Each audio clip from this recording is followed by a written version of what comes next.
Hello बच्चों, आइए प्रश्न को देखते हैं। पलाश और पियाली दो वृत्त बनाते हैं जिनके व्यासों का अनुपात 4:5 है। तो इन वृत्तों के क्षेत्रफलों का अनुपात ज्ञात कीजिए। प्रश्न को हल करने से पहले इसकी मुख्य अवधारणा के बारे में चर्चा कर लेते हैं। मुख्य अवधारणा। अब देखिए, मुख्य अवधारणा में हम लोग एक वृत्त को लेते हैं और उसके सारे जो भी खंड होते हैं वो सारे हम लोग यहाँ पे बता देंगे। सबसे पहले ये हमने वृत्त ले लिया। और वृत्त कैसे बनता है, यहाँ पे किसी भी बिंदु को केंद्र मान के अपने पास वृत्त का निर्माण किया जा सकता है। केंद्र से परिधि, ये चारों तरफ की ये दूरी है, इसको बोलते हैं परिधि। इस केंद्र को बोल देते हैं ओ, और परिधि के इस बिंदु को बोल देते हैं पी।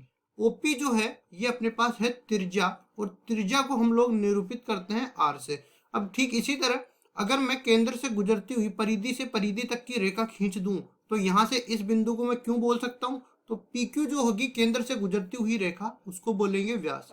और जो व्यास होता है वो त्रिज्या का दुगना होता है, जिसको हम लोग 2R या D से भी निरूपित कर सकते हैं। इसके बाद हम लोग आगे बढ़ते हैं और इसके क्षेत्रफल पे चलते हैं। तो क्षेत्रफल जो होगा वृत्त का, उसको हम A से निरूपित करते हैं, और ये इसका सूत्र होता है पाई R की घात 2। अगर मैं D का भी इसमें उपयोग कर लूँ तो ये बन जाएगा पाई, इसको D/2 लिख सकते हैं R को, तो ये बन जाएगा D की घात 2 और नीचे बन जाएगा 4। इस तरह से क्षेत्रफल और व्यास के बीच में संबंध मिल गया। अब चलते हैं हम सवाल में।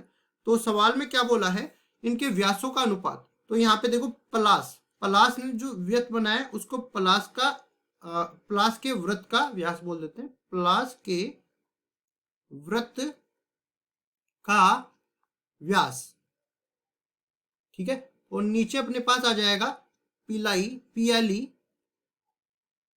के वृत्त का व्यास। इसको हम D1 बोल देते हैं, इसको हम D2 बोल देते हैं। कुल मिला के ये किसके बराबर है, 4:5 के बराबर है।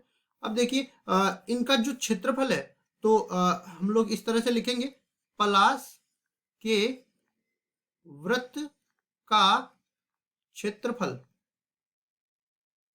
और नीचे आ जाएगा क्या, पियाली के वृत्त का क्षेत्रफल।